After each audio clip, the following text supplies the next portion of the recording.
Hello बच्चों, तो हमने अपने लास्ट क्लास में पिरामिड्स तक कंप्लीट किया था, जिसमें से हमारा आखिरी टॉपिक था पिरामिड्स ऑफ एनर्जी।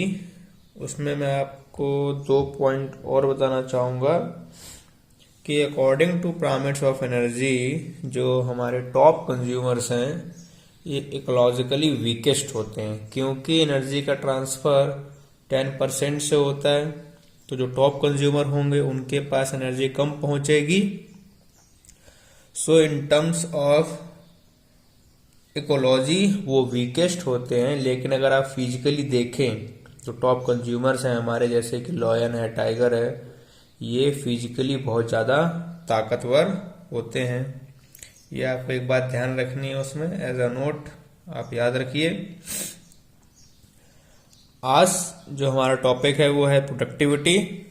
प्रोडक्टिविटी आप जानते ही हैं, अगर नॉर्मल वे में लिया जाए, जैसे कि हम पूछते हैं कि किसी भी फैक्ट्री की प्रोडक्टिविटी कितनी है, वो एक साल में कितना प्रोड्यूस करता है, ऐसे ही इकोसिस्टम में भी होता है। तो इकोसिस्टम में सबसे पहले हमें देखना है प्राइमरी प्रोडक्टिविटी क्या होती है। प्राइमरी प्रोडक्टिविटी को डिफाइन किया जाता है कि कितना अमाउंट ऑफ बायोमास या फिर कह सकते हो आप ऑर्गेनिक मैटर प्रोड्यूस किया जा रहा है एक यूनिट एरिया में एक पर्टिकुलर टाइम में, उससे हम लोग बोलते हैं प्राइमरी प्रोडक्टिविटी। अगर हम प्लांट्स के केस में लें तो ऐसे कहेंगे कि जिस समय प्लांट फोटोसिंथेसिस करते हैं उस समय उस पर्टिकुलर एरिया में जहाँ पर प्लांट्स हैं कितना ऑर्गेनिक मैटर प्लांट्स के द्वारा प्रोड्यूस किया जा रहा है। सो फर्स्ट ऑफ ऑल जो प्रोडक्टिविटी में हमें सबसे पहले प्रोडक्टिविटी पढ़नी है वो है हमारी प्राइमरी प्रोडक्टिविटी। और क्या बताया मैंने अभी, प्राइमरी प्रोडक्टिविटी क्या होती है? It is the amount of biomass और ऑर्गेनिक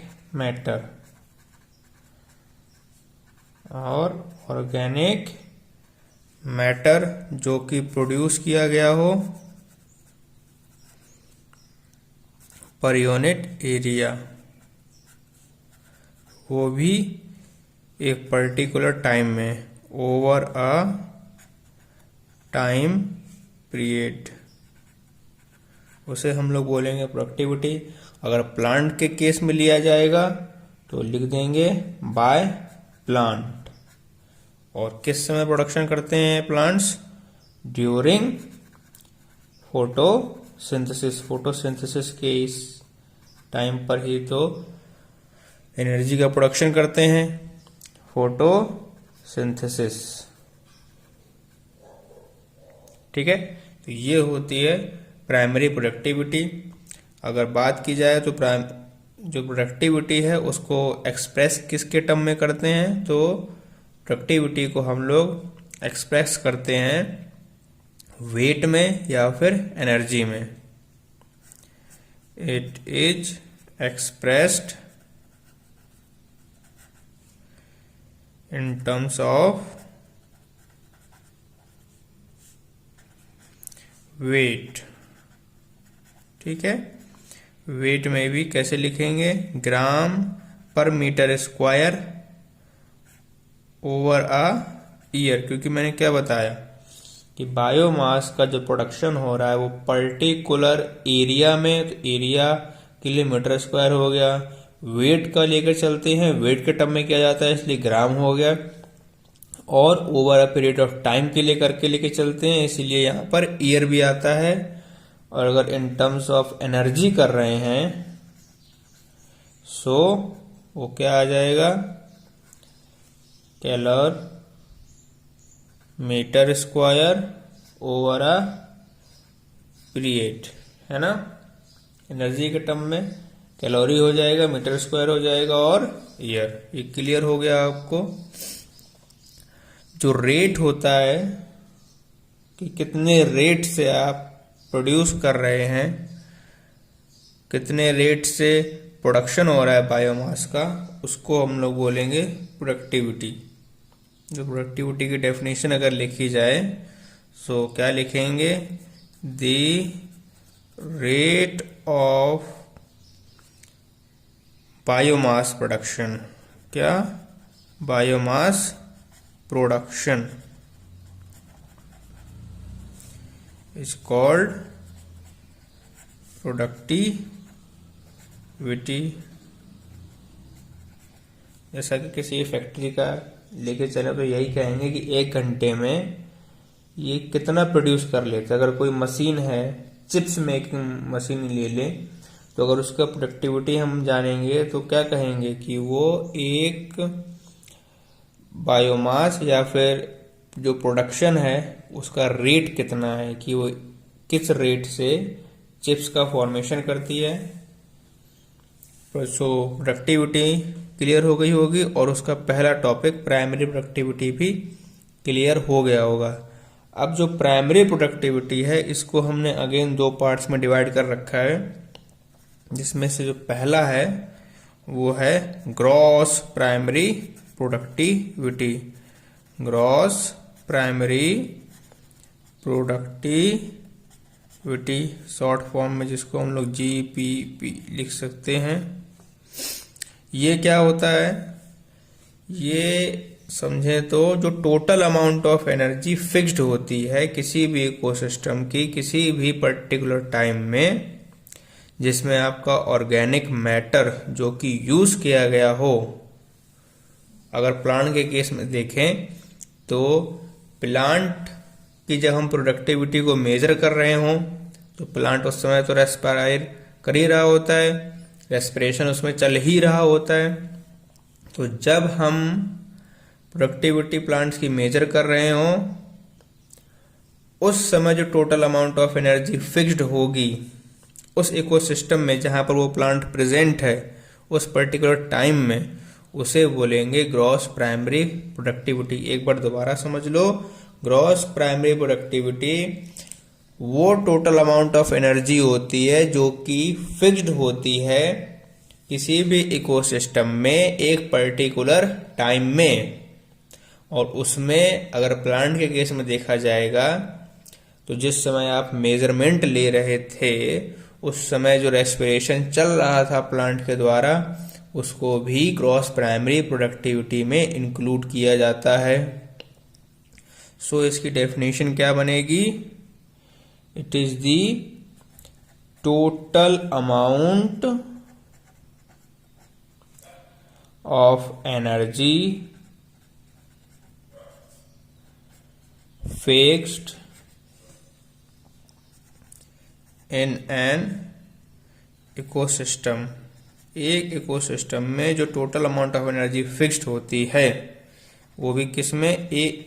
इन यूनिट टाइम, एक पर्टिकुलर टाइम में, उसे हम लोग बोलेंगे gross primary productivity.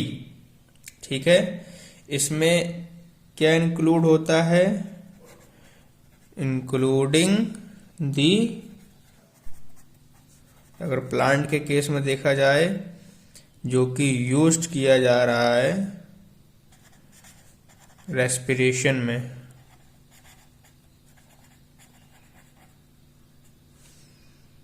During measurement, जिस समय आप मेजरमेंट ले रहे थे, during the measurement period.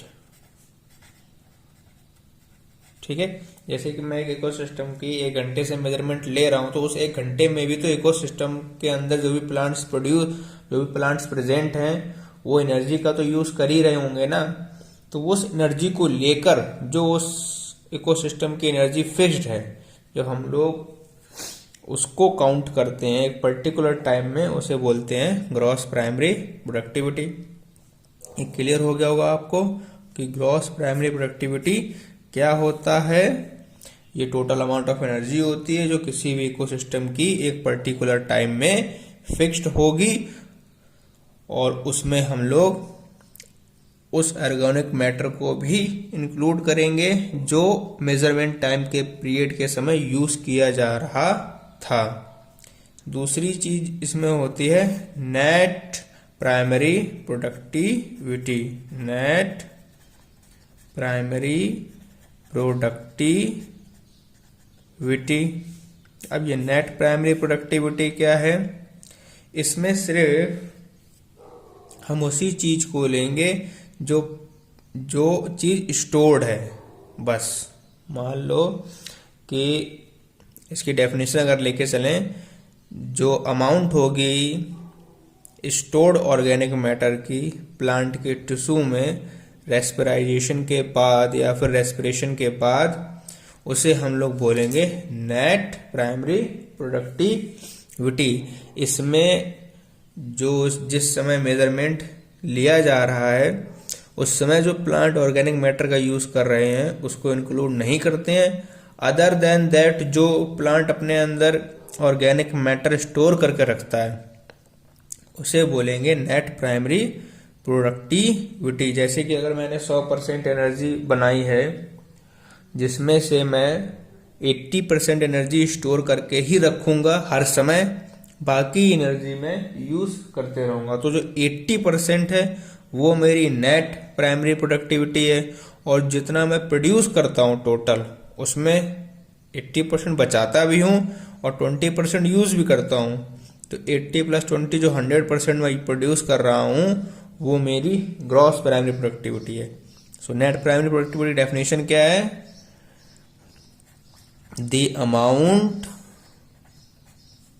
Of stored organic matter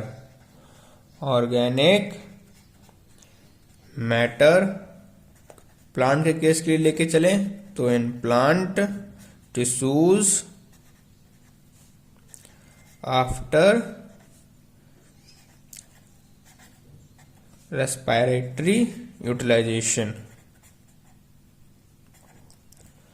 तो जो भी रेस्पिरेशन है उसके बाद जो बची हुई एनर्जी है, जो बचा हुआ ऑर्गेनिक मैटर है, उसको बोलते हैं नेट प्राइमरी प्रोडक्टिविटी। जैसे कि हमने कितना प्रोड्यूस किया, कितना खर्च किया और कितना बचाया। तो बचाया हुआ कैसे निकालते हैं? हमने 100 प्रोड्यूस किया, मेरे पास 100 रुपए थे, मैंने 20 रुपए खर्च कर दिए, बचे मेरे पास 80 रुपए। तो 80 मेरी नेट प्राइमरी प्रोडक्टिविटी है। ठीक है, जैसे कि एक कंपनी है वो 100 करोड़ का माल प्रोड्यूस करती है, जिसमें से 20% उसकी अपनी मेंटेनेंस में चला जाता है। तो अगर बात की जाए उस पर्टिकुलर फैक्ट्री की कि नेट प्राइमरी प्रोडक्टिविटी क्या होगी उसकी, कितना प्रोड्यूस किया, कितना खर्च किया, जब इसको माइनस करके निकाला जाएगा तो जो बचेगा वो है नेट प्राइमरी प्रोडक्टिविटी। वही यहां पर मैंने समझाया आपको प्लांट टिश्यू के केस में कि प्लांट का टिश्यू टोटल अमाउंट ऑफ कितना प्रोड्यूस कर रहा है, कितना खर्च कर रहा है, और खर्च करने के बाद जितना बचेगा उस टिश्यू के पास उसे बोलेंगे नेट प्राइमरी प्रोडक्टिविटी। जिससे कि एक फॉर्मूला भी बन जाएगा, net primary productivity is equals to gross primary productivity minus R. R मतलब जो हम लोग रेस्पिरेशन के समय एनर्जी का यूटिलाइजेशन कर रहे थे, रेस्पिरेशन। और साथ ही साथ इसमें एक और चीज भी जोड़ लेते हैं, जो मेटाबॉलिक एक्टिविटी हो रही थी, मेटाबॉलिक एक्टिविटी। ठीक है, ये आपको क्लियर हो गया होगा नेट प्राइमरी प्रोडक्टिविटी। और चेंज करेंगे फॉर्मूले को तो ग्रॉस प्राइमरी प्रोडक्टिविटी क्या निकल के आएगी? Net primary productivity plus R, है ना। ये दोनों ही फॉर्मूले आपको क्लियर हो गए होंगे। नेट प्राइमरी प्रोडक्टिविटी क्या होता है? कितना आपने प्रोड्यूस किया, कितना खर्च कर दिया, जो बचा वो नेट प्राइमरी प्रोडक्टिविटी। और ग्रॉस जो कंप्लीट बनाती है।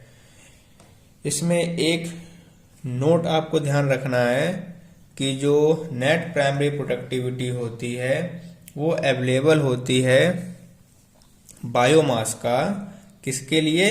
कंजम्पशन के लिए। कहने का मतलब क्या है? नेट प्राइमरी प्रोडक्टिविटी कंज्यूमर्स के लिए, हेट्रोट्रॉप्स के लिए अगर बात करें, जो बचा हुआ बायोमास है वो होता है। So net primary productivity is the available biomass, जो बायोमास बचा हुआ है, जो अवेलेबल है, किसके लिए? फॉर द कंजम्पशन, उसे कहते हैं नेट प्राइमरी प्रोडक्टिविटी। ये आपको क्लियर हो गया होगा प्राइमरी प्रोडक्टिविटी। नाउ अब बात करेंगे सेकेंडरी प्रोडक्टिविटी की। किसकी? Secondary productivity.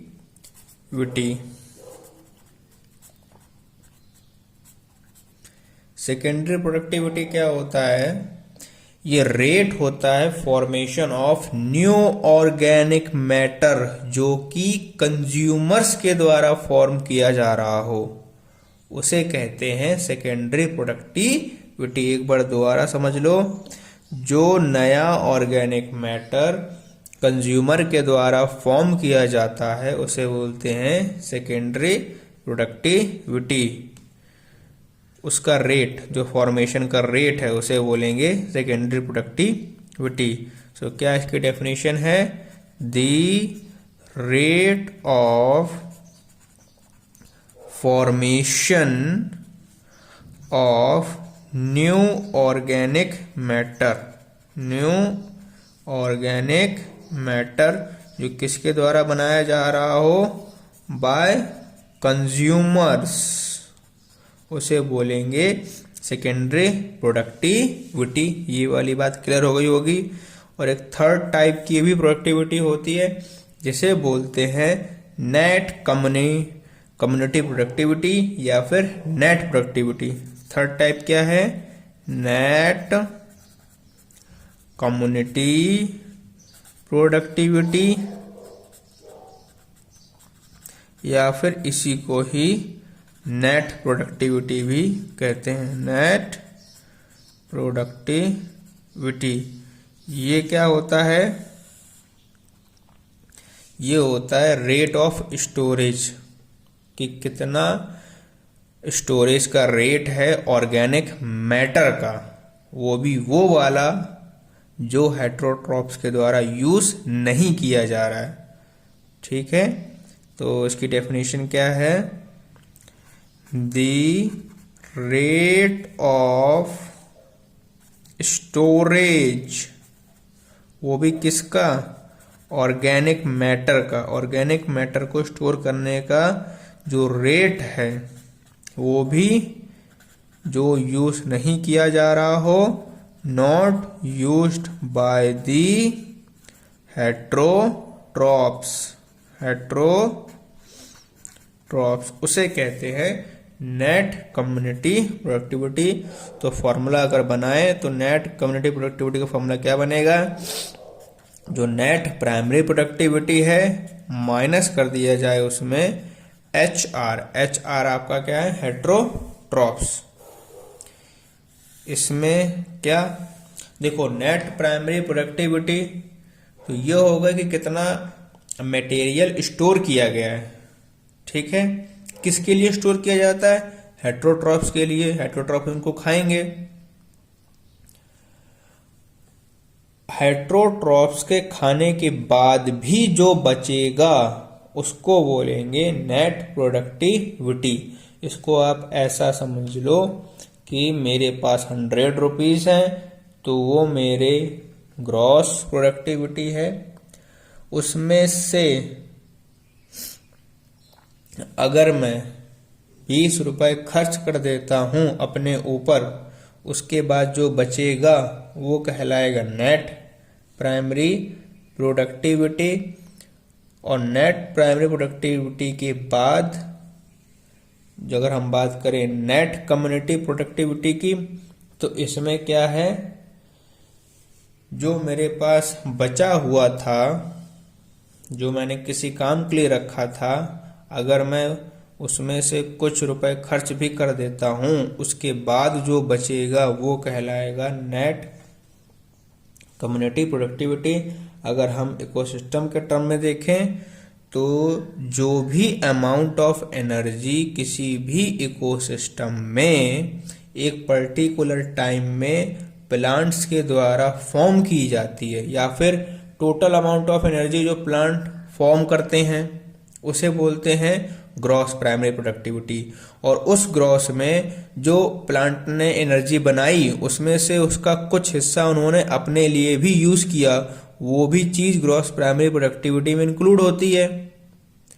लेकिन जब बात करते हैं नेट प्राइमरी प्रोडक्टिविटी की, तो उसमें क्या होता है कि जो total amount of energy plant ने बनाई और उस टोटल में से जो थोड़ी बहुत एनर्जी उसने अपने लिए यूज करी, तो जो थोड़ी एनर्जी उसने अपने लिए यूज करी थी, जब उसको हम हटा देते हैं, माइनस कर देते हैं, उस समय जो एनर्जी बचेगी वो हो जाएगी मेरी नेट प्राइमरी प्रोडक्टिविटी।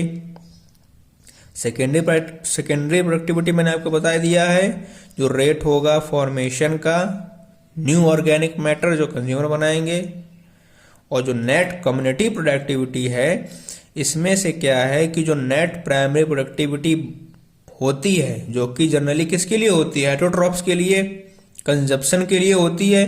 तो जब हम कंजप्शन कर लेंगे नेट प्राइमरी प्रोडक्टिविटी का, उसके बाद भी जो बचेगा वो आता है आपका नेट कम्युनिटी प्रोडक्टिविटी में। ये आपको बहुत ध्यान रखना है कि नेट प्रोडक्टिविटी क्या है। इसके बाद कुछ और भी मोर इन्फॉर्मेशन जो आपको इसमें ध्यान रखनी है कि जो प्राइमरी प्रोडक्टिविटी है, ये डिपेंड करेगी स्पीसीज पे कि वो किस पर्टिकुलर एरिया में रह रही है। जैसे कि अगर कोई स्पीसीज फर्टाइल लैंड में रह रही है तो वहां पे उसका प्रोडक्शन ज़्यादा होगा एज कंपेयर टू जहाँ पे फर्टाइल लैंड कम है। इसके अलावा फैक्टर्स क्या क्या हैं, एनवायरमेंटल फैक्टर्स क्या क्या हैं, उस पर भी डिपेंड करता है primary productivity. Availability of nutrients कितना है, इस पर भी डिपेंड करती है। और फोटोसिंथेटिक कैपेसिटी कितनी है प्लांट्स की, उस पर भी डिपेंड करेगी कि कितना अमाउंट ऑफ ऑर्गेनिक मैटर या एनर्जी का वो प्रोडक्शन कर रहा है।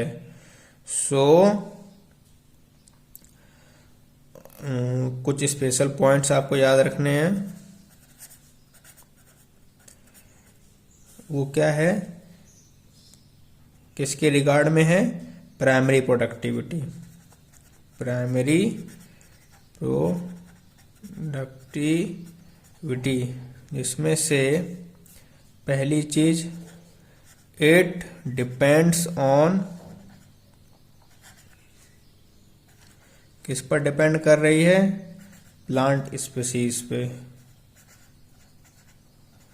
ठीक है, जो कि एक पर्टिकुलर एरिया में रह रही है। Inhabiting a particular area. दूसरी चीज किस पर डिपेंड कर रही है,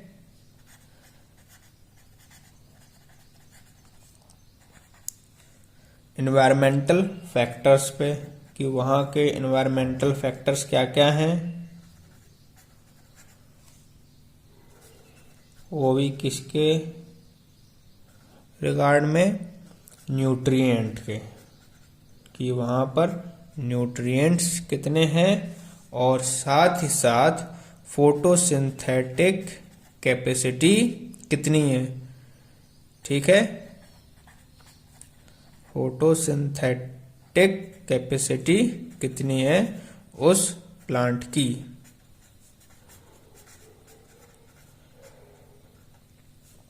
उन पर डिपेंड करती है प्राइमरी प्रोडक्टिविटी।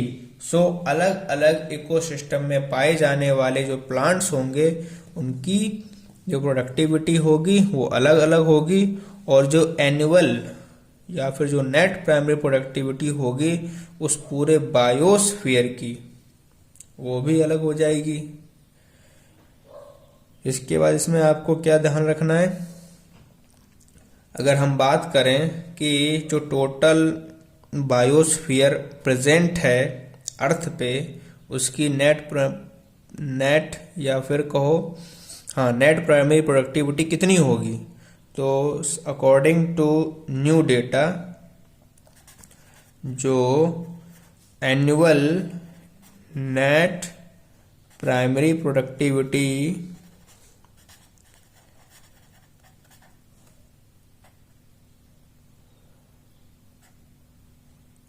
जो नेट प्राइमरी प्रोडक्टिविटी है किसकी, होल बायोस्फीयर की, वो अप्रॉक्स में 170 कितनी है, 170 बिलियन टन्स। ठीक है, वो भी किस चीज का, ड्राई वेट का। ठीक है, और अगर बात करें इन ओशियन, तो ओशियन में सिर्फ ओशियन की 55 बिलियन टन होती है। कितनी होती है, 55 बिलियन टन। टोटल बायोस्फीयर की 170 है, उसमें से जो 55 बिलियन टन है वो अकेले ओशियन की होती है। और जो दूसरा स्पेशल पॉइंट आपको याद रखना है कि अगर हम बात करें पर यूनिट एरिया के केस में, किसमें, इन पर यूनिट एरिया, तो जो मैक्सिमम प्रोडक्टिविटी है, जो मैक्सिमम प्रोडक्टिविटी हमें देखने को मिलती है वो मिलेगी आपको ट्रॉपिकल रेन फॉरेस्ट में। किसमें, ट्रॉपिकल रेन फॉरेस्ट। ठीक है, ये आपको इम्पोर्टेंट ध्यान रखना है कि मैक्सिमम प्रोडक्टिविटी हमें ट्रॉपिकल रेन फॉरेस्ट में मिलती है। तीसरी बात क्या ध्यान रखनी है कि वाटर के केस में लेस प्रोडक्टिव इकोसिस्टम मिलता है जब हम बहुत डीप जाते हैं, और हाई प्रोडक्टिव इकोसिस्टम हमें मिलता है कोरल रीफ में।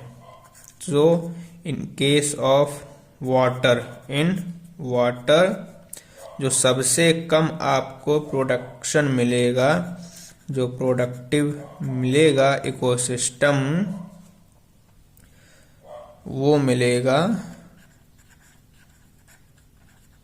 कहाँ पर, इन वेरी डीप, जो डीप है, क्योंकि वहां पर लाइट पहुंचती नहीं है, और जब लाइट पहुंचेगी नहीं तो प्रोडक्शन भी कमी होगा। सो लीस्ट प्रोडक्टिव किसमें होगा, डीप लेक्स में, एंड जो हाईली प्रोडक्टिव होगा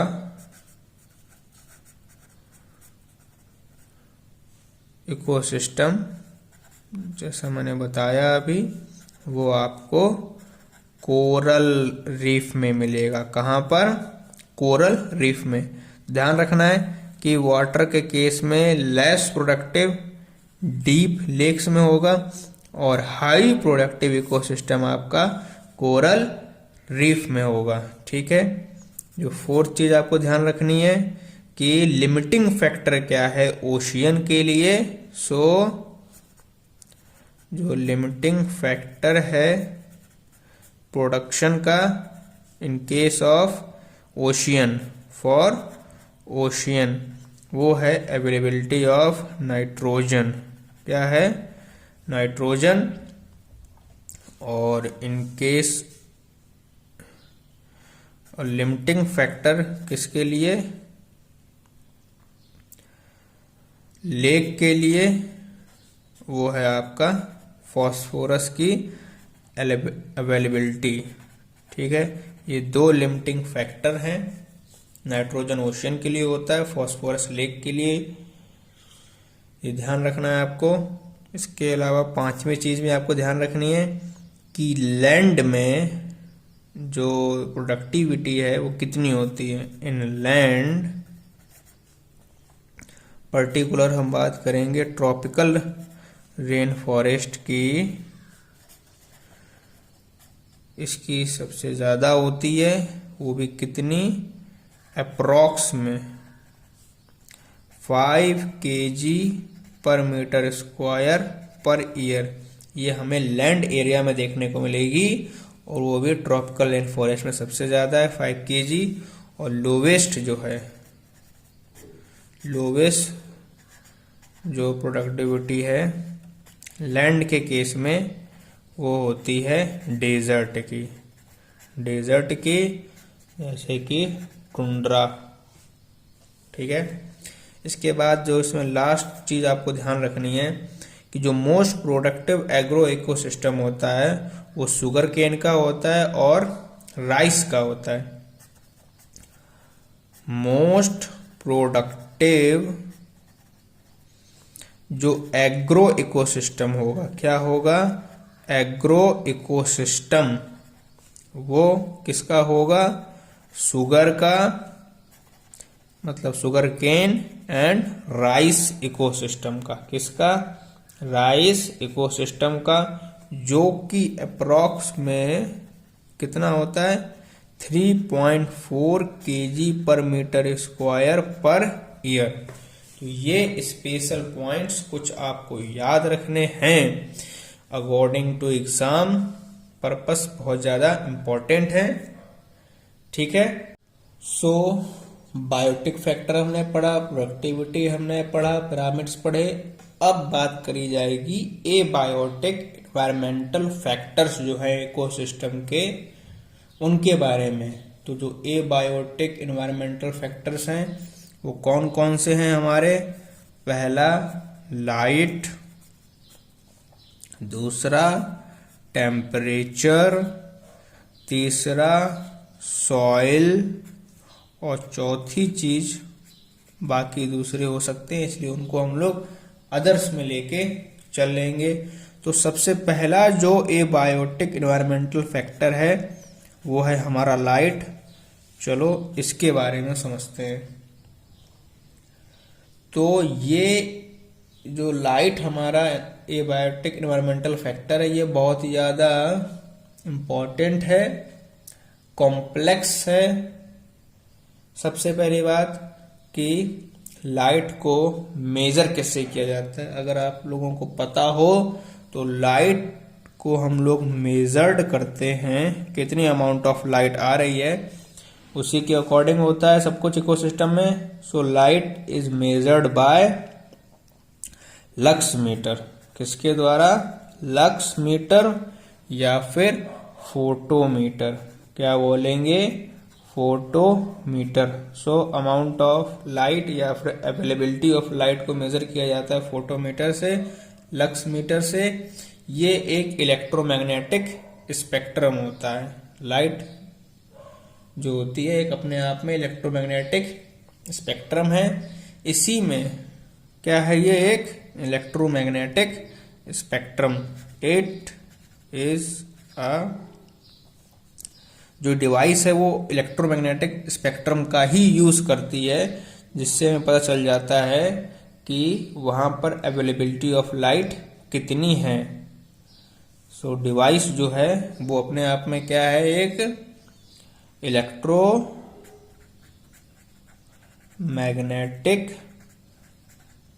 स्पेक्ट्रम। ठीक है।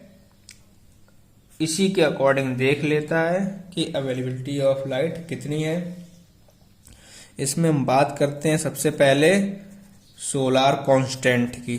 किसकी, सोलार कांस्टेंट। ये क्या है, जो भी सोलार रेडिएशन एटमॉस्फेयर में आने से पहले एनर्जी को जो लेके चलते हैं एक कांस्टेंट रेट में, उसे बोलते हैं सोलार कांस्टेंट। क्या बताया, सोलार रेडिएशन जो होगा एटमॉस्फेयर में एंटर करने से पहले वो जितनी अमाउंट ऑफ एनर्जी को कैरी करेगा एक पर्टिकुलर कांस्टेंट रेट में, उसे बोलेंगे solar constant.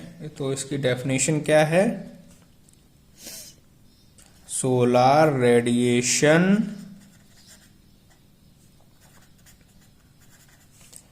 before entering the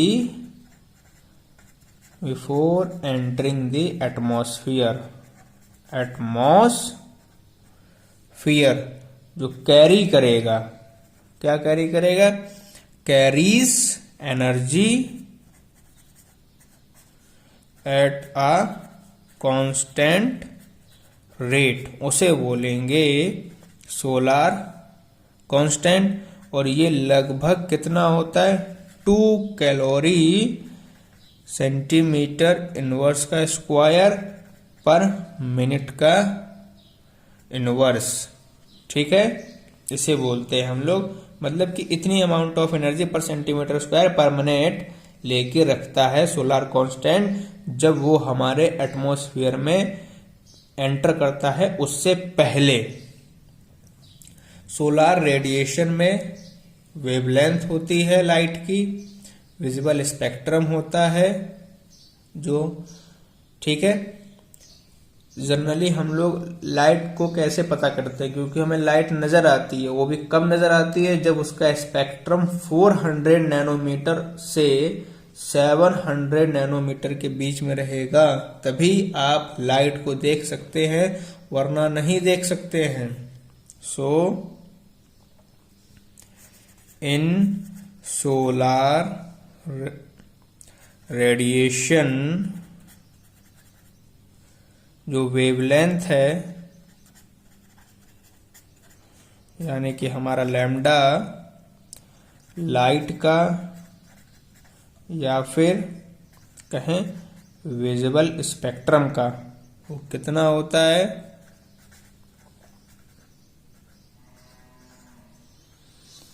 कितना बताया मैंने अभी आपको, 0.4 to 0.7 माइक्रोमीटर कह लो, या फिर 400 नैनोमीटर टू 700 नैनोमीटर। जब लाइट का स्पेक्ट्रम ये होता है तभी आपको चीजें विजिबल होती हैं। अगर इससे ऊपर गया या उससे नीचे गया तो आपको विजिबल नहीं होगा। ठीक है, जो अल्फा रेज होती हैं, गामा रेज होती हैं, बीटा रेज होती हैं, इनका स्पेक्ट्रम इनसे कई ज्यादा होता है, इसीलिए वो हमें दिखाई भी नहीं देती हैं और हमारी बॉडी के आर पार भी चली जाती हैं। सो सोलर रेडिएशन जो विजिबल स्पेक्ट्रम है, जिसमें हम देख सकते हैं चीजों को, वो 400 से 700 नैनोमीटर है। अगर इससे ऊपर या नीचे हुआ तो आपको चीजें दिखाई ही नहीं देंगी। तो जो स्पेक्ट्रम है, इस स्पेक्ट्रम को हम लोग बोलते हैं फोटोसिंथेटिकली एक्टिव रेडिएशन। जब तक लाइट का स्पेक्ट्रम इतना नहीं होगा तो प्लांट भी अपना फोटोसिंथेसिस नहीं कर सकते हैं। ये भी एक बात आपको ध्यान रखनी है। सो इसको हम लोग क्या बोलते हैं, इट इज ऑल्सो कॉल्ड, अभी जो मैंने नाम लिया, फोटोसिंथेटिकली एक्टिव रेडिएशन। क्या, photo synthetically active radiation, short form में पार, PAR। जब हम बात करें यूवी रेडिएशन की, अगर इसके रिस्पेक्ट में लेके चलें तो यूवी रेडिएशन के लिए हमें 0.1 माइक्रोमीटर से 0.2 देखने को मिल जाता है। इसके अलावा एक और टर्म आपको लाइट में देखना है, दैट इज एल्बिडो वैल्यू। क्या होती है, एल्बिडो वैल्यू। अब देखते हैं ये कौन सी बला है। एल्बिडो वैल्यू क्या होता है, ये एबिलिटी होती है सरफेस की कि कितना इनकमिंग रेडिएशन को वो रिफ्लेक्ट कर पा रहा है, उसे हम लोग बोलते हैं एल्बिडो वैल्यू। क्या बताया, एक सरफेस की कितनी क्षमता है, एबिलिटी है कि वो जो आने वाला रेडिएशन है उसको कितना रिफ्लेक्ट करता है।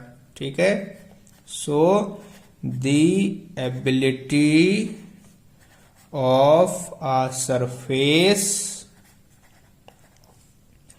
to reflect the incoming radiation, उसको हम लोग बोलते हैं albedo value, is called albedo value. ठीक है। अगर हम बात करें स्नो के केस में, इन स्नो एल्बिडो वैल्यू जो होती है वो 80% होती है। बात करें हम लोग सैंड की, तो सैंड की जो एल्बिडो वैल्यू है वो 20 से 30% होती है, या उसकी एबिलिटी कहो। और फॉरेस्ट की जो एल्बिडो वैल्यू है वो 5 से 10% होती है। ये 3 एल्बिडो वैल्यू आपको ध्यान रखनी है अकॉर्डिंग टू द एग्जाम। ठीक है। इसके अलावा कुछ एक्स्ट्रा भी आपको पढ़ना है, क्योंकि हम नहीं जानते नीट वाले या फिर एम्स वाले या फिर कोई बाकी जो भी दूसरा कोई मेडिकल एग्जाम दे रहा है उसमें क्या पूछ सकता है। सो अगर बात करें डीप सी जो हाइड्रोथर्मल इकोसिस्टम है, इसको अगर छोड़ दिया जाए तो जो सन है ये ओनली सोर्स है एनर्जी का हर एक इकोसिस्टम के लिए अर्थ में, ये आप जानते हैं।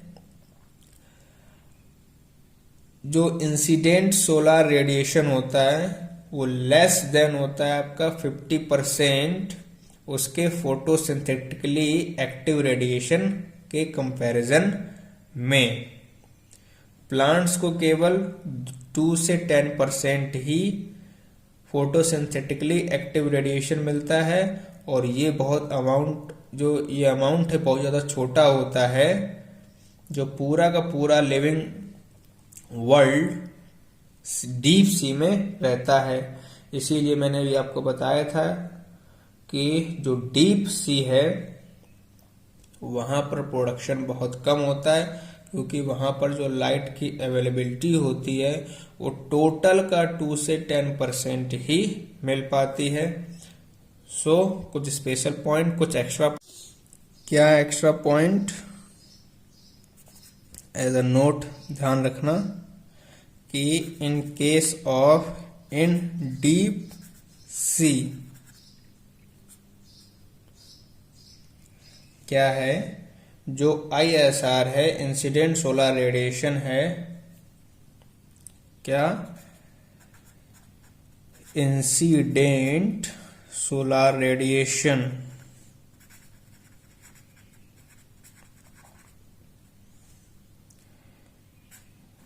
ISR वो लेस देन है 50% किसके, अपने फोटोसिंथेटिकली एक्टिव रेडिएशन के, of its photosynthetically active radiation. ठीक है, इसको हम लोग PAR कहते हैं। सो ISR PAR का 50% से भी कम होता है। जो प्लांट डीप सी में रहते हैं वो कैप्चर कर पाते हैं कितना, प्लांट्स कैप्चर ओनली 2 से 10% of the PAR। So incident solar radiation है क्या, कि कितना PAR आया था उसमें से जो कैप्चर कर पा रहे हैं प्लांट, वो है आपका इंसिडेंट सोलर रेडिएशन। वो भी पूरे के पूरे एंटायर लिविंग वर्ल्ड में, और ये बहुत ही कम होता है। ये आपको ध्यान रखनी है। नाउ जो हमारा नेक्स्ट एबायोटिक फैक्टर है वो है आपका टेम्परेचर। क्या है, टेम्परेचर।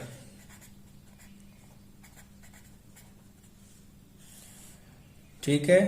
सो ये आपको पता है कि इसको मेजर्ड किससे करते हैं हम लोग, बाय थर्मोमीटर, ठीक है। लेकिन अंडर वाटर दूसरी जो बात आपको शायद नहीं पता है कि अंडर वाटर इसको मेजर किया जाता है थर्मिस्टर से। किससे? थर्मिस्टर से। थर्मिस्टर एक बटा डिवाइस होती है, ठीक है, जिसमें 2 वायर्स होते हैं और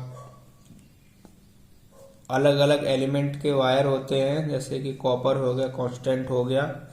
जब इसमें हीटिंग इफेक्ट आता है उससे एक पोटेंशियल जनरेट होता है और वो पोटेंशियल हमको टेम्परेचर को शो कर देता है। सो थर्मिस्टर एक डिवाइस होती है, फिजिक्स में आता है, अगर पढ़ा हुआ आपने तो ध्यान से। अब हम बात करते हैं कि टेम्परेचर का एनिमल के ऊपर क्या इफेक्ट पड़ता है। Effect of temperature on animal, ठीक है। तो हम जानते हैं कि टेम्परेचर छोटा हो चाहे बड़ा हो सभी को अफेक्ट करता है, ठीक है। Temperature affect the absolute size of an animal.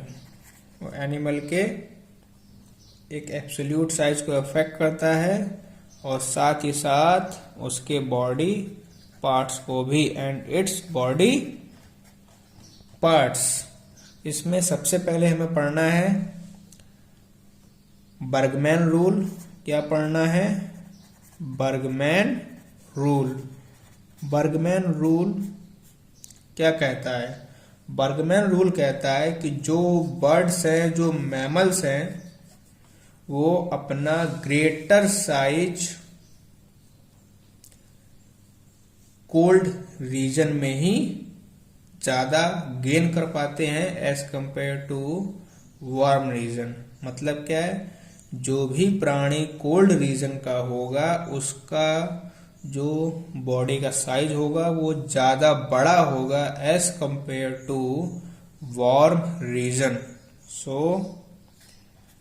जो बर्ड्स हैं एंड जो मैमल्स हैं वो अपने साइज को अटेन करते हैं greater body size in cold region, ठंडे प्रदेशों में, in cold region and lesser in warm region. अगर आपने ध्यान भी दिया हो, जो बच्चे WWE देखते हो या फिर जिन्होंने कभी भी, या फिर जो रसिया से आए हुए लोग हैं, नॉर्वे से आए हुए लोग हैं, उनको अगर आप देखेंगे तो जो इंडिया के लोग हैं या फिर बाकी जो दूसरे वार्म प्लेसेस के लोग हैं उनके कंपैरिजन में उनका साइज ज़्यादा बड़ा होता है। ऐसे ही जो भी एनिमल्स और बर्ड्स कोल्ड रीजन में मिलेंगे उनका साइज बहुत बड़ा होगा as compare to warm region के मैमल्स और बर्ड्स के। उसमें जैसे कि मैमथ, ये हाथियों से बड़े होते थे, अगर आपने सुना हो, और मैमथ खत्म हो चुके हैं फिलहाल, तो ये कोल्ड रीजन में ही मिलते थे। तो बर्गमैन रूल क्या कहता है कि जो कोल्ड रीजन में रहते हैं उनका size as compare to warm region वालों से बड़ा होता है। और दूसरा जो इसमें आपको पढ़ना है वो है एलेंस रूल। क्या? एलेंस रूल। एलेंस रूल क्या है कि जो मैमल्स होते हैं कोल्डर क्लाइमेट के, उनके कान छोटे होते हैं, उनके लिम्स भी छोटे होते हैं। ये कहता है एलेंस रूल। ऐसा क्यों होता है आप लोग समझ रहे होंगे कि अगर कान बड़े हो गए तो वहां से हीट का रेडिएशन ज़्यादा हो जाएगा, लिम्स बड़े हो गए तो हीट का रेडिएशन ज़्यादा हो जाएगा। सो वो ठंडे प्रदेश में रहते हैं, इसीलिए हीट का रेडिएशन कम से कम हो, इसीलिए नेचर उनको छोटे हाथ पैर कान देता है। तो क्या कहता है एलन्स रूल कि जो मैमल्स हैं फ्रॉम कोल्डर रीजन या फिर कोल्डर क्लाइमेट, या आपने देखा भी होगा नेट जियो पर या फिर ज्योग्राफी चैनल पर, कैसा होता है generally, have shorter year and limbs. किस चीज के लिए? टू मिनिमाइज हीट लॉस, ताकि हीट लॉस कम से कम हो, और इसी को कहते हैं एलन रूल। ठीक है। और अगर इसमें बात करें एग्जाम्पल की तो आपको देखने को मिलेगा सील। अगर आपने सील को देखा हो तो उसके कान तो होते ही नहीं है, लिम्स बहुत छोटे होते हैं। दूसरा आपका पेंगुइन को अगर आपने देखा हो, जितने भी पोलार में रहने वाले लिविंग्स हैं उनको अगर आप देखोगे तो उनके लिम्स और कान बहुत छोटे होते हैं, और उनके पास में क्या होता है, have thick layer of fat. क्या होती है? Have thick layer of fat. जो कहाँ रहते हैं? Living in polar reason.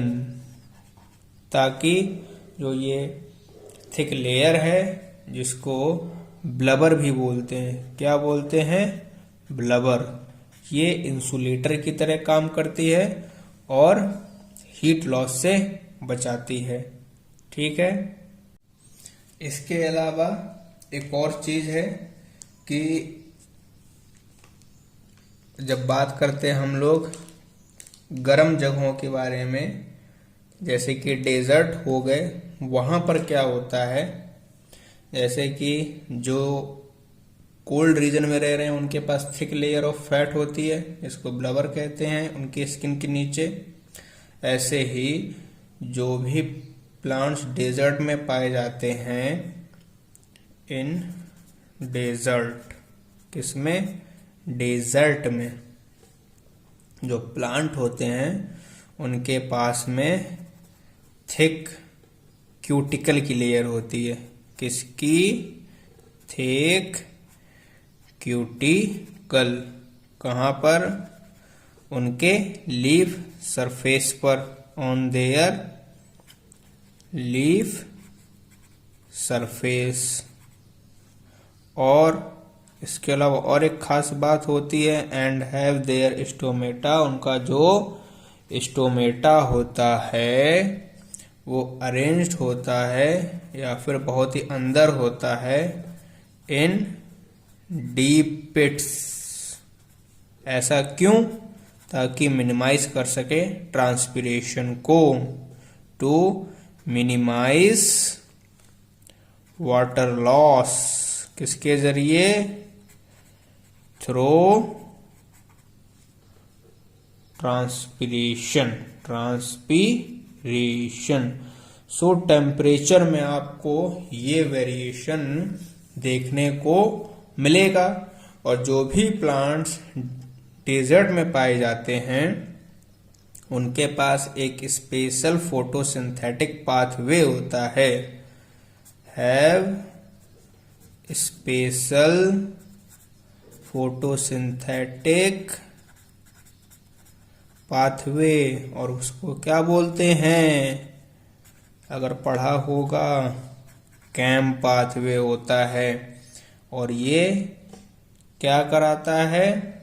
ये डे टाइम में स्टोमेटा को बंद करके रखता है। क्या? It their stomata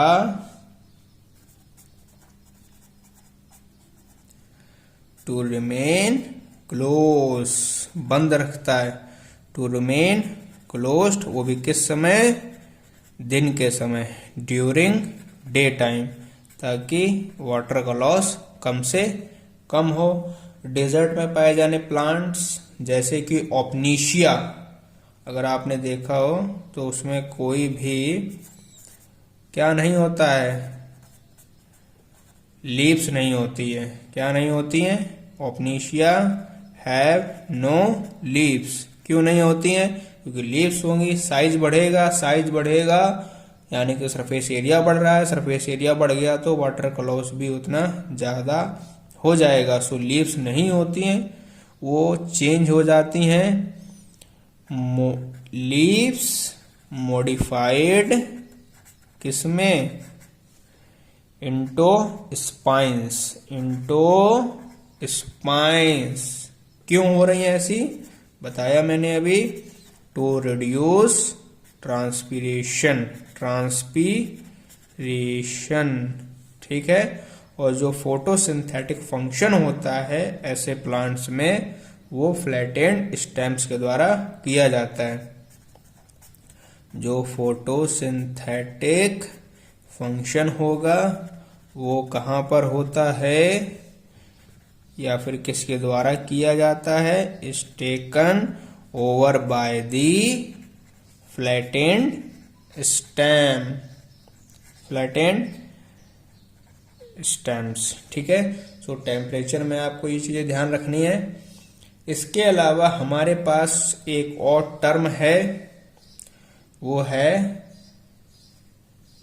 एक्लीमेटाइजेशन। एक्लीमेटाइजेशन क्या होता है? ये एक फिजियोलॉजिकल एडजस्टमेंट होती है ऑर्गेनिज्म की,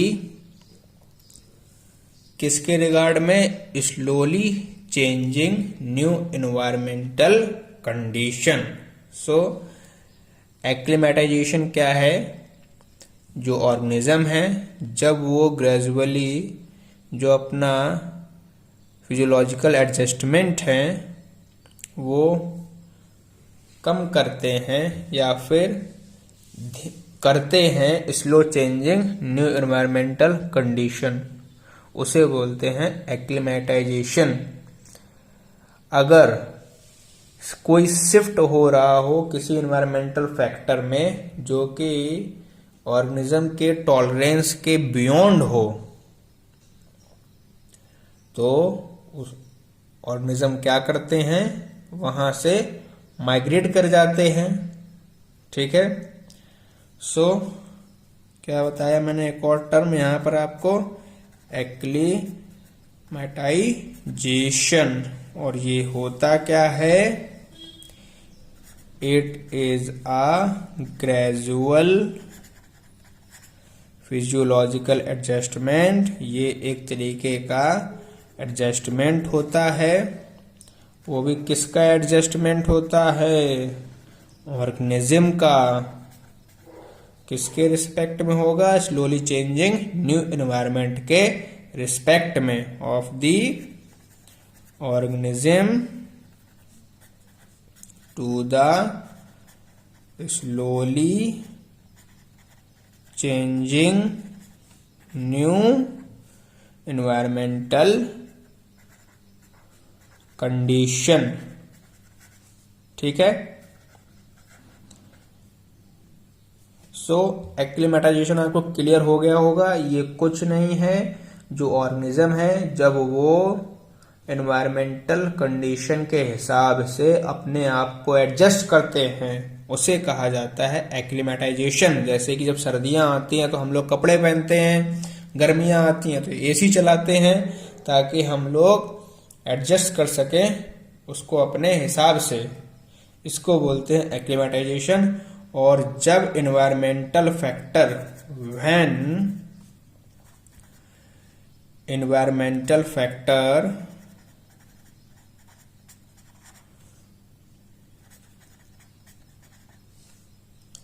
गोस बियॉन्ड, किसके बियॉन्ड चला जाए? टॉलरेंस जोन के, टॉलरेंस रेंज के, तो हम लोग क्या करते हैं या फिर कोई ऑर्गेनिज्म क्या करता है, क्या करता है, माइग्रेट।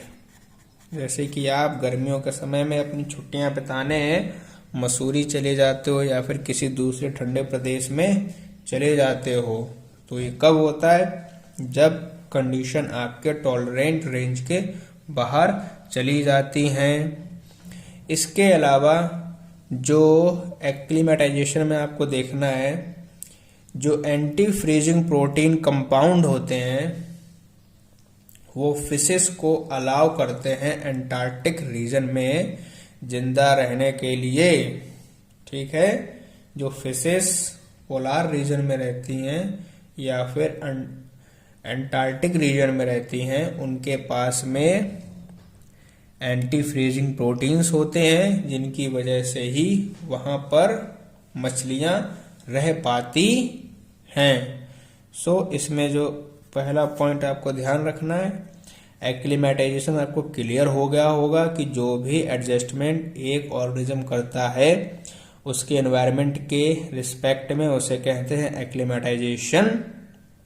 ठीक है, इसमें जब बात करें वो फिशेस की जो एंटार्क्टिक रीजन में रहती हैं वो कैसे रह पाती हैं, due to having anti freezing protein compound. ठीक है, क्या करता है ये, allow the fishes in Antarctic region, कहां पर, एंटार्क्टिक या फिर एंटार्क्टिका रीजन। ठीक है, टू रिमेन एक्टिव, जिंदा रहने के लिए, टू रिमेन एक्टिव। ठीक है,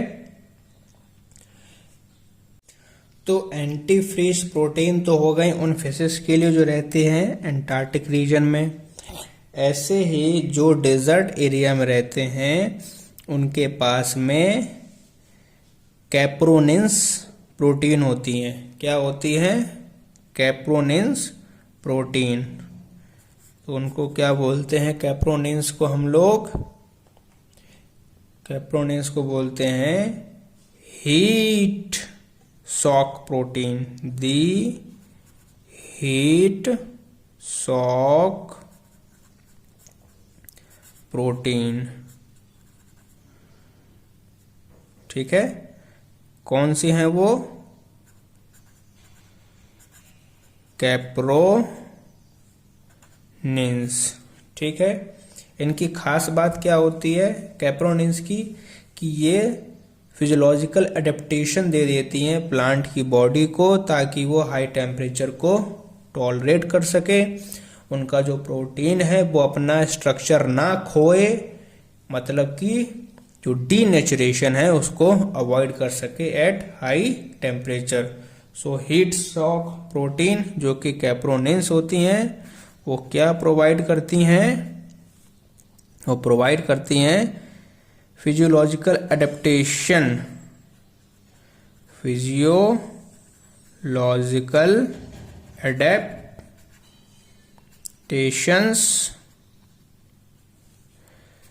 टू प्लांट्स, किसमें, प्लांट्स में, टू हाई टेम्परेचर। ठीक है, जो प्रोटीन है वो हेल्प कर रही है किस चीज में, the protein help other protein, दूसरे प्रोटीन को हेल्प करती है टू मेंटेन, किस चीज को मेंटेन करने में, to maintain their structure, structure कह लो, या फिर इसके साथ ही साथ अवॉइड कराती है डीनेचुरेशन को, किसको, denaturation of protein at high temperature. ठीक है, ये आपको ध्यान रखना है कि कैप्रोनिन्स उन प्लांट्स में प्रेजेंट होती हैं जो हाई टेम्परेचर रीजन में प्रेजेंट होती हैं। और इनकी खास बात क्या होती है कि ये दूसरी प्रोटीन्स को अपना स्ट्रक्चर बनाए रखने में मदद करती हैं ताकि डीनेचरेशन प्रोसेस ना हो सके। इसके अलावा डेजर्ट में पाए जाने वाला कंगारू रैट जो आपको नॉर्थ अमेरिका में मिलता है, इसके पास ये एबिलिटी होती है कि ये अपना इंटरनल फैट ऑक्सीडेशन करा लेता है और अपनी यूरिन को कंसंट्रेट करने की भी क्षमता इसके अंदर होती है। सो एक्सक्लीमेटाइजेशन में देखें अगर हम कंगारू रैट का, इसका कंगारू रैट, सो इसके पास खास बातें क्या हैं, कहाँ मिलता है ये, पहली तो ये बात जान लो, नॉर्थ अमेरिकन डेजर्ट में। कहाँ पर? नॉर्थ अमेरिकन डेजर्ट इलाकों में, और ये वहीं पर रह पाता है। इसके पास खास बात क्या है, have internal fat oxidation. Fat oxidation क्या है? जिसमें कि वाटर उसका बाय प्रोडक्ट हो जाता है। दूसरी बात, एबिलिटी होती है इसके पास, किस चीज़ की एबिलिटी होती है कि वो अपनी यूरिन को कंसंट्रेट कर सकता है, ability to concentrate its urine, ताकि वाटर का लॉस कम से कम हो। ठीक है। इसके अलावा एक्सक्लीमेटाइजेशन में आपको ध्यान रखना है कि जो लोग हाई एल्टीट्यूड पर रहते हैं, हाई एल्टीट्यूड लिविंग्स, क्या होगा उनमें? हायर आरबीसी होगा। क्यों हायर आरबीसी होगा? जब आप और हम जैसे लोग जो कि प्लेन एरिया में रहते हैं, जब कभी भी हाई एल्टीट्यूड पे जाते हैं तो हमें चक्कर आने लगते हैं, नौजिया हो जाता है, हार्ट पैल्पिटेशन होता है, दिल घबराने लगता है। क्यों हो रहा है ऐसा? क्योंकि उन हाई एल्टीट्यूड पर ऑस्मोटिक प्रेशर कम हो जाता है, ऑस्मोटिक नहीं, जो एटमॉस्फेरिक प्रेशर है वो कम हो जाता है, अवेलेबिलिटी ऑफ ऑक्सीजन कम हो जाती है। जब ऑक्सीजन की कमी हो जाएगी तो आपको चक्कर ही आएंगे। और इस चीज से लड़ने के लिए जो हाई एल्टीट्यूड पर पीपल मिलते हैं उनमें आप देखेंगे उनके गाल लाल लाल होते हैं। रीजन यही है कि जो लेस अवेलेबिलिटी है ऑक्सीजन की, उसको झेलने के लिए या फिर कहो वहां पर अडेप्ट करने के लिए बाय नेचर उनमें आरबीसी ज़्यादा होता है। सो ये एक्लिमेटाइजेशन भी आपको क्लियर हो गया होगा। इसके बाद मैंने बताया था जब कभी भी कंडीशंस हमारे टॉलरेंट रेंज के बाहर चली जाती हैं तो हम लोग माइग्रेट कर जाते हैं। ठीक है। सो उसमें ही एक आपका माइग्रेशन जो होता है, रुक जाओ उससे पहले हम लोग क्या पढ़ लेते हैं, सम एग्जाम्पल्स जो कि अकॉर्डिंग टू एग्जाम इम्पोर्टेंट है। सम एग्जाम्पल्स ऑफ माइग्रेशन या माइग्रेशन। ठीक है। जैसे कि अगर हम बात करें लॉन्ग डिस्टेंस माइग्रेशन की, तो लॉन्ग डिस्टेंस में यहाँ एक चार्ट बना लेते हैं। लॉन्ग डिस्टेंस एग्जाम्पल लेंगे और उसमें क्या क्या एक्टिविटीज़ होती हैं वो भी देख लेते हैं। तो लॉन्ग डिस्टेंस में पहला जो हमें मिलेगा, यहाँ पर ये टाइप ऑफ लॉन्ग डिस्टेंस में पहला टाइप ऑफ माइग्रेशन जो हो रहा है वो देखते हैं। टाइप ऑफ माइग्रेशन में जो पहला माइग्रेशन हो रहा है हमारा लॉन्ग डिस्टेंस हो रहा है। ठीक है। लॉन्ग डिस्टेंस जैसे कि आर्कटिक टर्न करती हैं। कौन करता है? Arctic tern. ठीक है, ये करते क्या हैं? ये नेस्ट कर जाते हैं नॉर्थ पोल की तरफ समर में, और नॉर्थ से उड़कर अंटार्कटिका चले जाते हैं ऑटम में। ठीक है, जो long distance migration Arctic tern करते हैं, किस टाइप की एक्टिविटी करते हैं? समर में कहाँ चले जाएंगे? समर में चले जाएंगे नॉर्थ पोल। ठीक है, और ऑटम में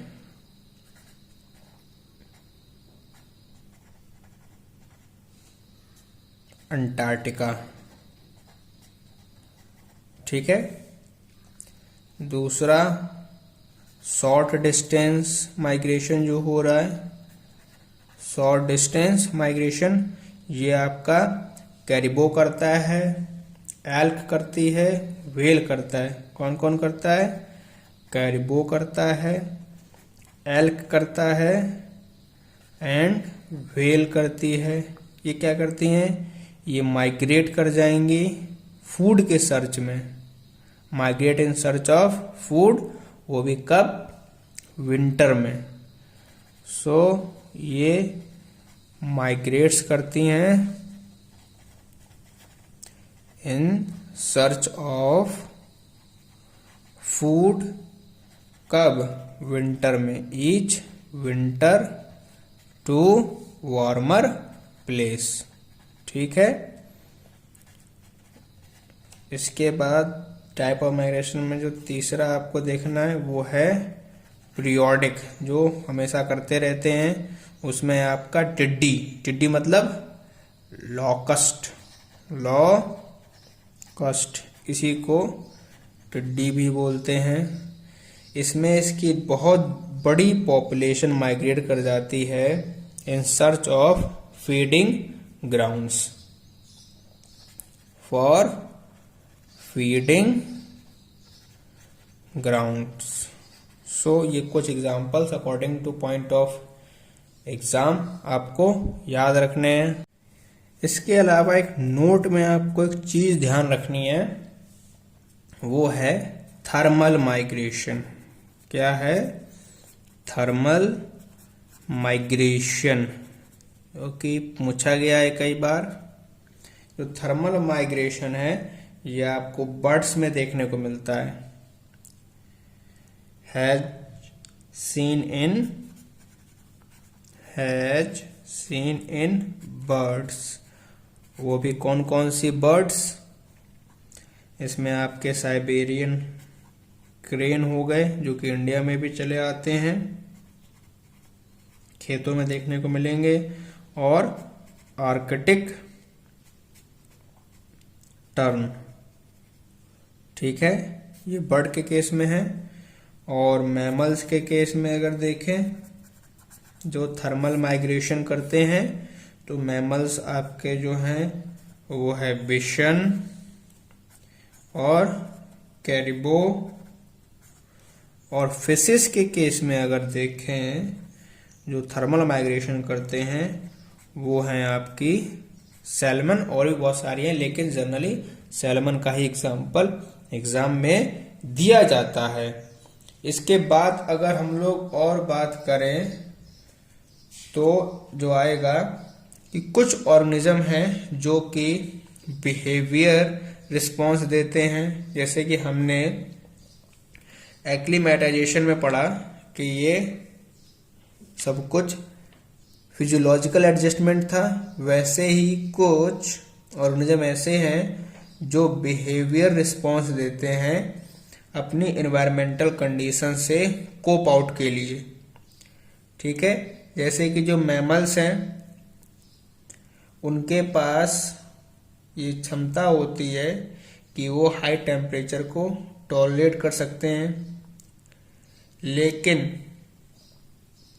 अपने बॉडी टेम्परेचर को मेंटेन करने के लिए हम बिहेवियर मीन्स का उपयोग करते हैं। जैसे कि अगर बाहर टेम्परेचर ज़्यादा होता है तो हमारा बिहेवियर कैसा होता है, हम कपड़े कम पहनेंगे। और अगर बाहर टेम्परेचर ज़्यादा है तो हमारा बिहेवियर कैसा हो जाएगा, कपड़े बहुत सारे पहनेंगे तो टूटते रहेंगे। ऐसे ही कुछ लिजार्ड्स होते हैं जिनमें फिजियोलॉजिकल एक्टिविटी होती है कि वो हीट को एब्जॉर्ब करते हैं जब उनकी बॉडी का टेम्परेचर एक उनके कंफर्ट जोन से नीचे चला जाता है, लेकिन शेड की तरफ चले जाते हैं, छाया की तरफ, जब उनका एम्बिएंट टेम्परेचर बढ़ जाता है। और कुछ तो स्पीसीज ऐसी होती है जो सॉइल के अंदर चली जाती हैं अपने आप को छुपाने के लिए या फिर बचाने के लिए हाई टेम्परेचर से। ये चीज़ें आपको ध्यान रखनी है। इसके अलावा अब हम जो टर्म लेके चल रहे हैं जो आपको ध्यान रखने हैं, सबसे पहला टर्म जो है आपका यूरीथर्मल। क्या है? यूरीथर्मल। यूरीथर्मल वो ऑर्गेनिजम्स होते हैं जिनके पास वाइड रेंज ऑफ टेम्परेचर को झेलने की, सहने की क्षमता होती है। Organisms can tolerate wide range of temperature, वो होते हैं आपके यूरीथर्मल। दूसरा टर्म आपका स्टीनोथर्मल, जो जस्ट इसका अपोजिट है। ठीक है, ऑर्गेनिज्म कैन नॉट, ठीक है, organism can not tolerate wide range of temperature या फिर narrow range of temperature, restricted to narrow range of temperature, उन्हें हम लोग कहेंगे स्टीनोथर्मल। ठीक है, तो जो लेवल्स हैं थर्मल टॉलरेंस का वो डिफरेंट स्पीसीज का अलग अलग होता है। और उसी के हिसाब से अगर आपने एनसीईआरटी में देखा होगा, एक ग्राफ दिया गया है जो कि इस टाइप में है। ठीक है, यहाँ पर उसमें एक्सटर्नल लेवल है, यहाँ पर इंटरनल लेवल शो किया है।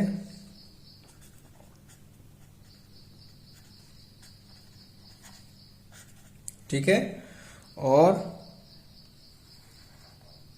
कन्फॉर्मर्स दिए हुए हैं, रेगुलेटर्स हैं,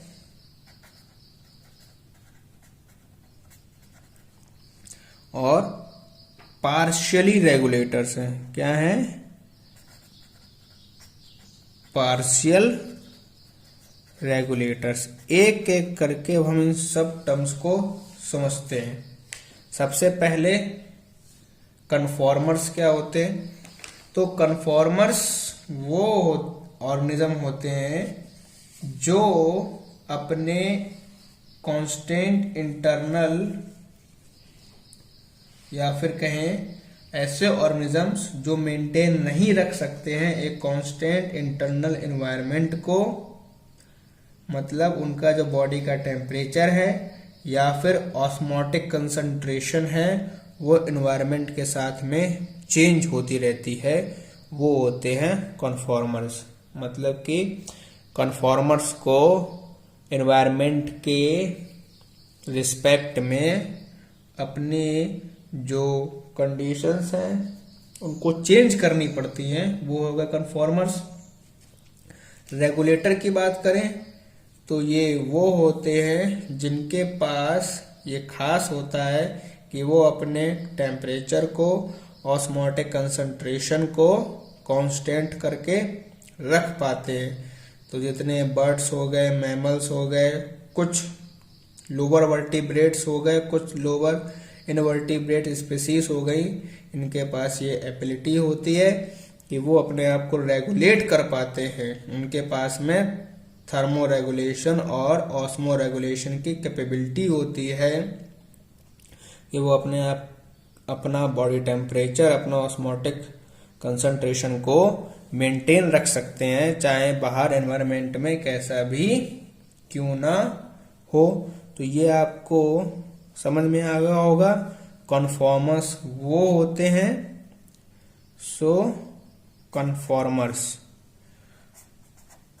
कन्फॉर्मर्स क्या बताया इनके बारे में? Can not maintain a constant internal environment, जो अपना इंटरनल एनवायरनमेंट मेंटेन ना रख पाए। ठीक है, वो हो गए कन्फॉर्मर्स। और रेगुलेटर्स क्या हो गए? इसका just opposite, can maintain a constant internal environment.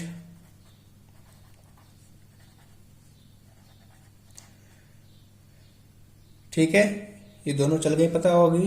अब पार्शियल रेगुलेटर्स क्या हैं? जो पूरी तरीके से नहीं कर पाते हैं, वो आपके पार्शियल में आ जाएंगी।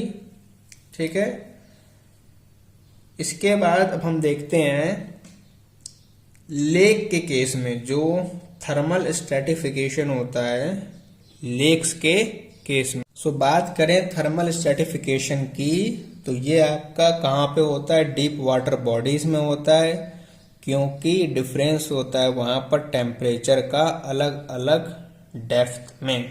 सबसे पहले बात तो ये जान लो ये कहाँ पर हो रहा है? Occur in deep water bodies, deep water body. क्यों? क्योंकि डिफरेंट डिफरेंट डेप्थ पर वाटर का टेम्परेचर अलग अलग होता है। और लेक्स में, डीप लेक्स में 3 लेयर या फिर 3 जोन हमने बनाए हैं, जिसमें से जो पहला जोन है, उसके पहले बेनली 3 लेयर और zone occurs in water below. ठीक है, पहला जिसको हम लोग बोलते हैं एप्लिम नियॉन, क्या है? Apply neon. ये टॉप लेयर वाली है, या फिर को टॉप लेयर है, टॉप लेयर जिसको सबसे अधिक वार्मनेस मिलती है, गेंस वार्मथ। ठीक है, वो हो गई एप्लिम नियॉन। दूसरी होती है हमारी मेटालिम नियॉन, मेटालिम नियॉन। ठीक है, यह आपका मिडिल रीजन होता है। यहां पर क्या होता है कि स्टेडी डिक्लाइन भी होता है टेम्परेचर में, और चेंज भी हो सकता है। स्टेडी डिक्लाइन इन टेम्परेचर, और या फिर एक ग्रेजुअल चेंज हमें देखने को मिलता है, ग्रेजुअल चेंज इन टेम्परेचर। ठीक है, और एक जो तीसरा रीजन होता है वो होता है हाइपोलिम नियॉन। क्या? हाइपोलिम नियॉन। और ये सबसे बॉटम वाला रीजन होता है, बॉटम रीजन होगा जो कि टेम्परेचर से अफेक्ट नहीं होता है, which is not affected by temperature. So ये 3 रीजन लेक्स में बनाए जाते हैं, माने हैं हमने, जिसमें से सबसे ऊपर वाला जो लेयर है उसको हमने नाम दिया है एप्लिमनियन, मिडिल को मेटालिमनियन और बॉटम वाले को हाइपोलिमनियन। बता दिया मैंने आपको कि एप्लिमनियन वो रीजन होगा जहां पर सबसे ज्यादा वार्मथ होगी, मेटा में स्टेडी डिक्लाइन होगा टेम्परेचर में, और हाइपो जहां ऐसा रीजन जो कि टेम्परेचर से अफेक्ट ही नहीं होता है। अब इसके बाद बात करते हैं जो नेक्स्ट हमारा एबायोटिक फैक्टर है, वो है आपका सॉइल। क्या है? सॉइल। तो हमने सॉइल की कंडीशन के हिसाब से उसके 7 इकोलॉजिकल ग्रुप बनाए हैं। सिर्फ आपको वही ध्यान रखने हैं, जिसमें से पहला हेलोफाइट्स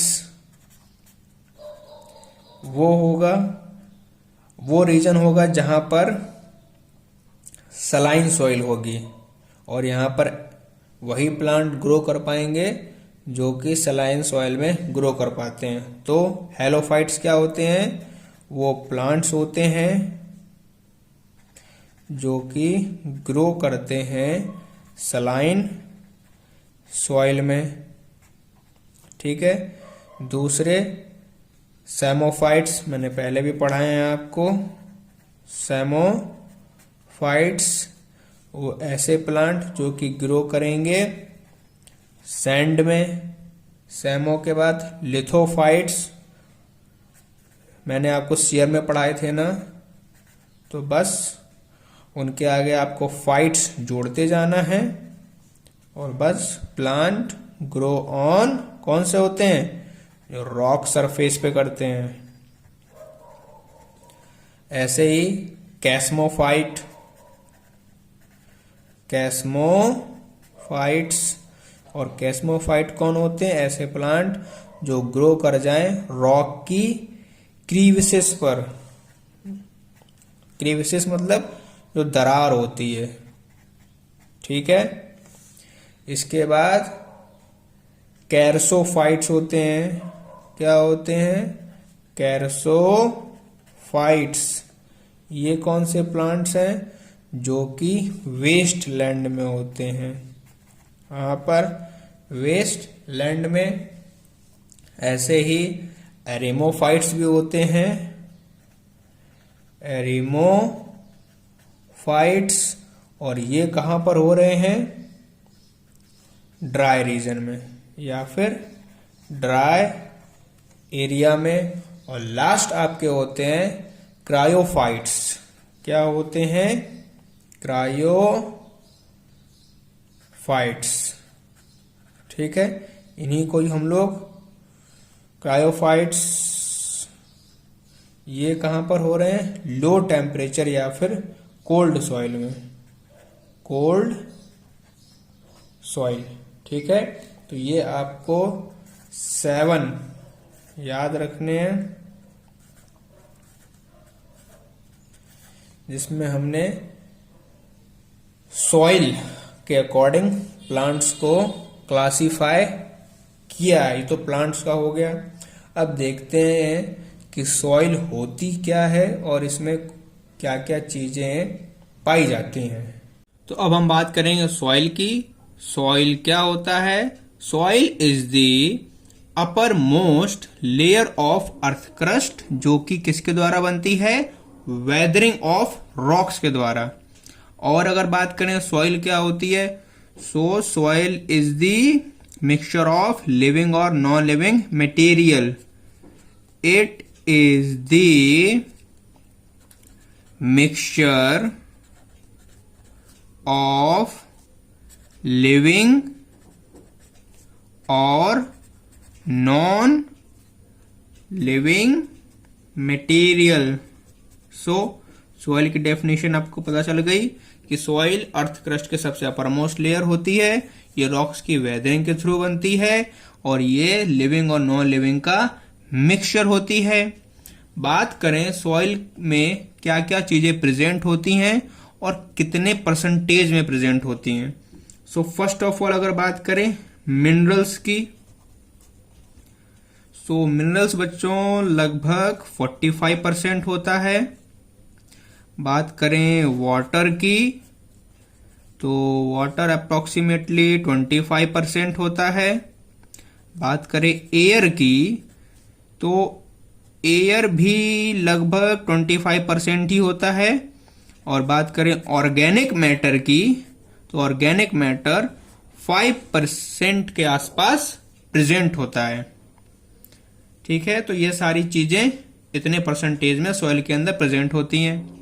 बात करें सॉइल की फॉर्मेशन में कितना समय लगता है, तो बेटा सॉइल की फॉर्मेशन में बहुत ज्यादा ईयर लगते हैं। अगर हम बात करें 1 इंच सॉइल के बारे में तो 1 इंच की सॉइल को फॉर्म होने में अप्रोक्सीमेटली 500 से 1000 ईयर्स तक लग जाते हैं।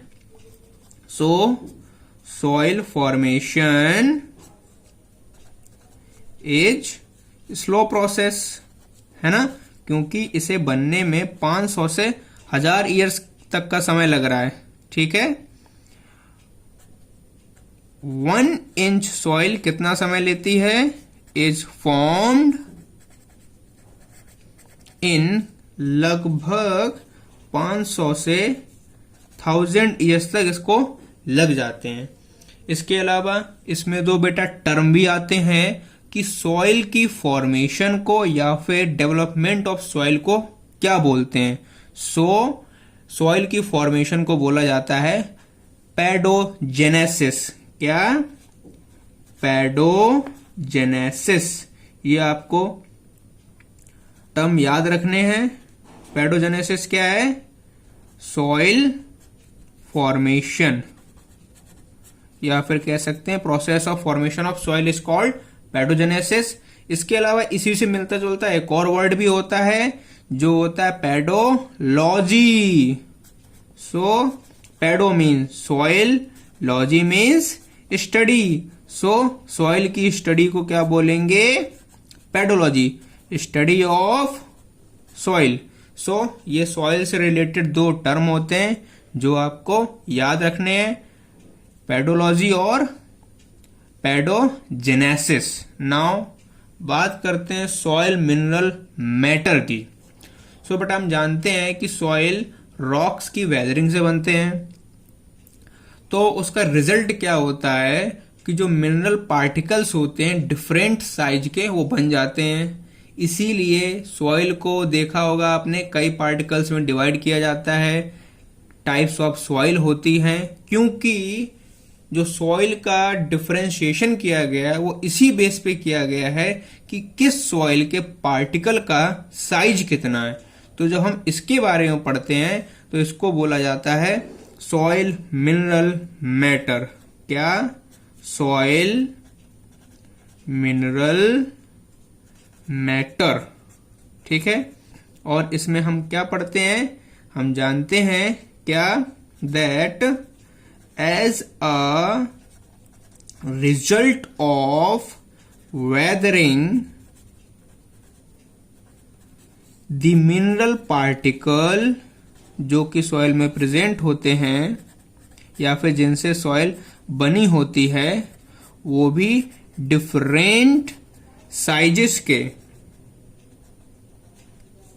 बन जाते हैं वेदरिंग की वजह से, और इसी के बेस पे हम लोग सॉइल को डिफरेंशिएट करते हैं। तो हमने सॉइल को इस बेस पे डिफरेंस किया गया है, द सॉइल इज डिवाइड किया गया है कितने कैटेगरीज में, इनटू 5 टाइप्स या फिर 5 कैटेगरी।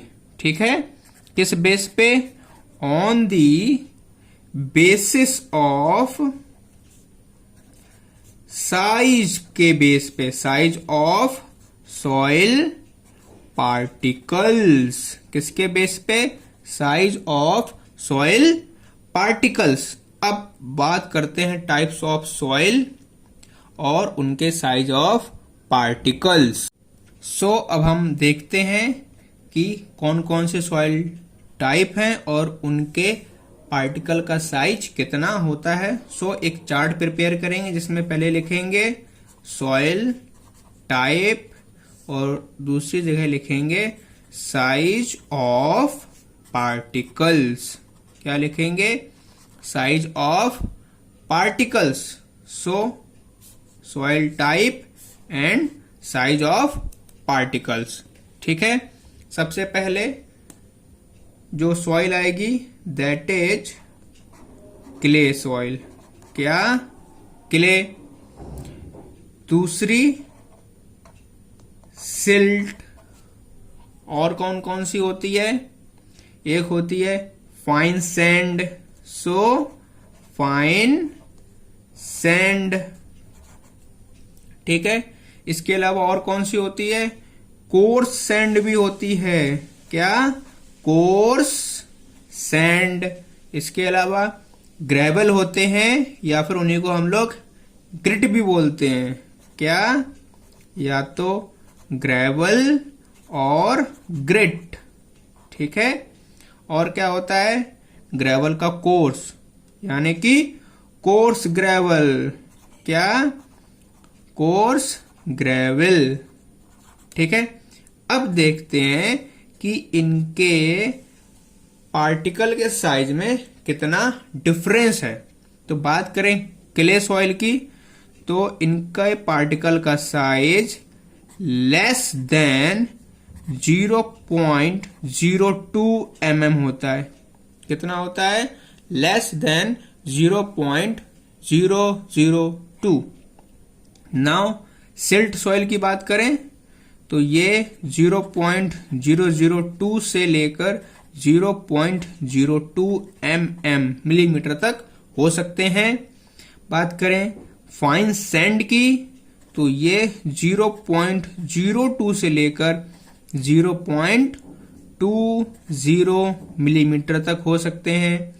बात करें कोर्स सैंड की तो ये 0.20 से लेकर 2.0 mm तक हो सकते हैं। और अगर बात करें ग्रेवल की, ग्रिट की, तो ये 2 mm से लेकर 5 mm तक हो सकते हैं। और जो हमारे कोर्स ग्रेवल होते हैं इनका साइज सबसे ज्यादा होता है, दैट इज अबव 5 mm। ठीक है, तो ये तो हमने डिफरेंशिएट कर लिया टाइप ऑफ सॉइल को on the basis of particle. अब बात करते हैं थोड़ा बहुत और इसमें जान लेते हैं कि जो सैंडी सॉइल है या फिर जो हमारी लोमी सॉइल होती है या फिर जो सिल्ट सॉइल होती है, इनमें परसेंटेज किस चीज का कितना होता है। जैसे कि मैंने लिखा सैंडी सॉइल। क्या लिखा? Sandy soil. अब मुझे इसमें यह जानना है कि यहां पे दो वर्ड आ रहे हैं, एक तो आ रहा है सैंडी, दूसरा आ रहा है सॉइल। ठीक है, तो इसमें कितना परसेंट सैंड है और कितना परसेंट सिल्ट भी हो सकता है और कितना परसेंट क्ले इसमें प्रेजेंट होता है। तो सैंडी सॉइल मिक्सचर होती है एक, जिसमें अगर परसेंटेज की बात करें तो इसमें 85% आपकी सैंड होगी और 15% तक इसमें क्ले मिल जाता है।